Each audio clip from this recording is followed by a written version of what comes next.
इस संसार में जो भी आदमी जन्म लेता है ना, हर एक व्यक्ति महान नहीं होता है। यानी मेरा कहने का मतलब है, एक सवाल है, कौन सा पुरुष श्रेष्ठ है। मेरा कहने का मतलब है महान तो वही बनेगा ना जो श्रेष्ठ होगा। महान व्यक्ति तभी बनेगा जब वो जीवन भर ना अच्छा काम करेगा।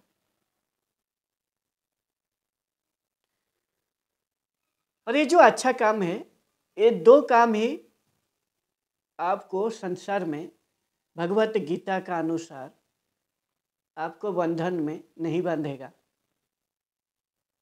यानी एक यज्ञ आप करोगे आपका जीवन भर, ये दो कर्म यज्ञ हो जाएगा आपके लिए।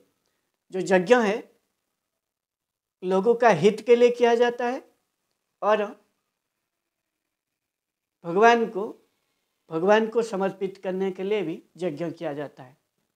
और ये जो दो काम है ना, लोगों की सेवा करना या भगवान की सेवा करना, ये दो काम में कोई बंधन नहीं है। और जो व्यक्ति ये दो काम करता है जीवन भर महान हो जाएगा और श्रेष्ठ बनेगा। और ये जो काम है ना, लोगों की सेवा करना या भगवान की सेवा करना, ये आसान नहीं है, बहुत ही मुश्किल है। क्योंकि जीवन भर उसी काम को करना है आपको। और एक काम को जीवन भर करने के लिए आपको बहुत ही मजबूत होना पड़ेगा, तभी जाके आप कर पाओगे। चलिए टॉपिक का ऊपर आते हैं। सवाल था कौन सा पुरुष श्रेष्ठ है, आप कैसे जानोगे। मैं आपको भगवत गीता का अनुसार आपको कहता हूँ, ताकि आपको ना एक सटीक तथ्य मिले, ताकि आप भी दूसरे को बता पाए और जिसको भी बताओ आपका बात में पूरा दम हो। यानी वो व्यक्ति आपका बात को कोई नकारा नहीं जाए, यानी आपका बात को कोई झूठ साबित ना कर पाए। और भगवत गीता का अध्याय 3 कर्मयोग इसीलिए लिया हूँ ताकि एक व्यक्ति कर्म सही से करेगा जीवन भर, तभी जाके तो महान बनेगा ना। उसको तो काम जो है क्या करना है मालूम हो गया, और जीवन भर कर्मों को कैसे करना है, जो कर्म उसको श्रेष्ठ बनाएगा। एक कर्मयोग में ही भगवान श्री कृष्ण अर्जुन को बताए हैं। और अर्जुन तो कर्म करके महान हो गया ना। और ये कर्मयोग और श्लोक नंबर 7 में बोला गया है। भगवान श्री कृष्ण अर्जुन को कहते हैं, अध्याय 3 कर्मयोग श्लोक नंबर 7 में, तो श्लोक ऐसा है,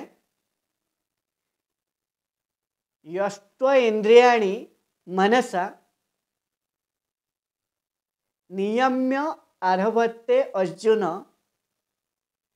कर्मेन्द्रिय कर्मयोगम असक्त स उशिष्यते।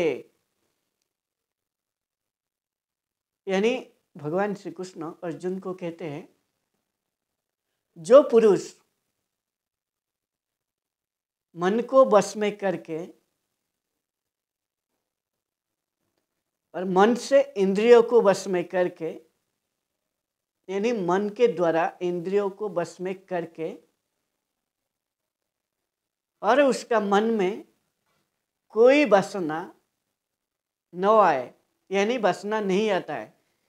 वासना का मतलब है आपका जो शरीर है ना, हमारा जो शरीर है, इस शरीर का दबाव में या शरीर का इच्छा में, जो आपका मन में जो इच्छा आपका उत्पन्न होता है मन में, वो एक भावना है। मन में जो भावना उत्पन्न होता है उसी को वासना कहा जाता है, जो भी मन में आपका विचार आता है।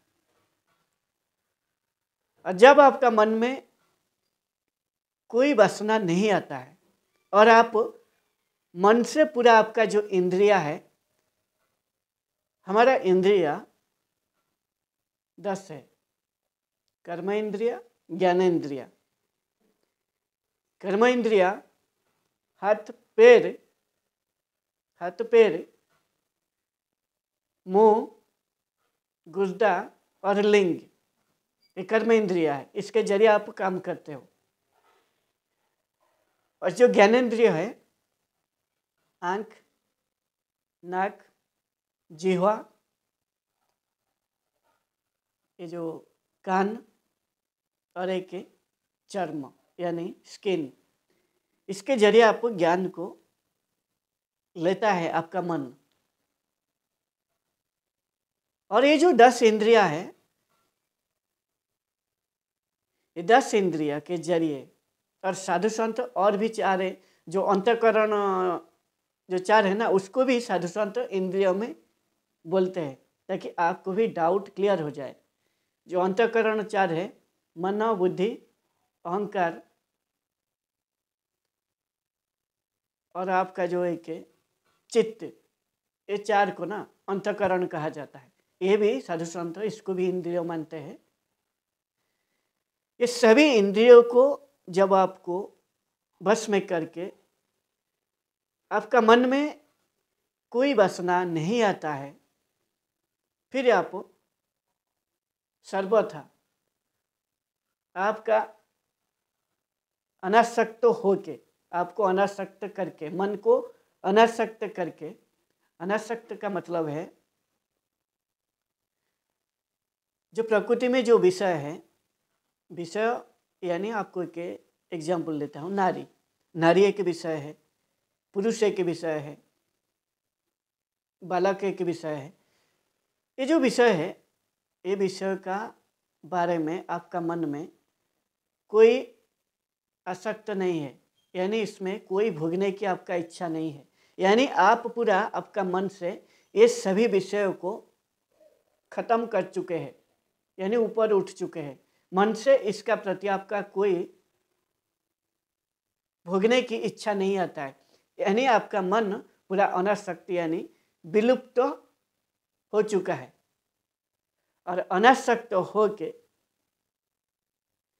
सर्वथा आपका जो इंद्रिय है, वो इंद्रिय के जरिए यदि आप कर्मयोग का आचरण करते हो, यानी काम का करते हो,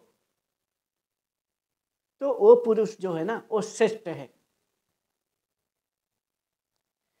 और ये जो व्यक्ति ऐसा करेगा, इतना करना आसान नहीं है, लेकिन इसके लिए आपको बारीकी से खुद को जानना पड़ेगा, आपका मन को कंट्रोल करना पड़ेगा। फिर मन, आपका जो मन आदेश देता है इंद्रियों को।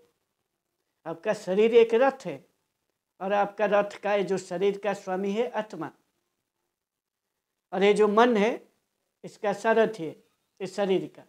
और ये जो इंद्रिय है, ये घोड़ा है, ये घोड़ा भगाता है। और जब आपका मन आपका कंट्रोल में आ जाएगा, फिर आपका जो इंद्रिय है, वो इंद्रिय भी हर एक चीज को देखते हुए, भोगते हुए, न भोगता हुआ महसूस करेगा। यानी एग्जाम्पल देता हूँ, एक नर्तकी का यदि एक व्यक्ति डांस देखेगा, नाचता हुआ देखता है एक नर्तकी को, वो भगवान की लीला समझकर देखेगा, और उसको भोगने के लिए उसका कोई मन में इच्छा नहीं आएगा, पूरा अनासक्त हो गया है वो।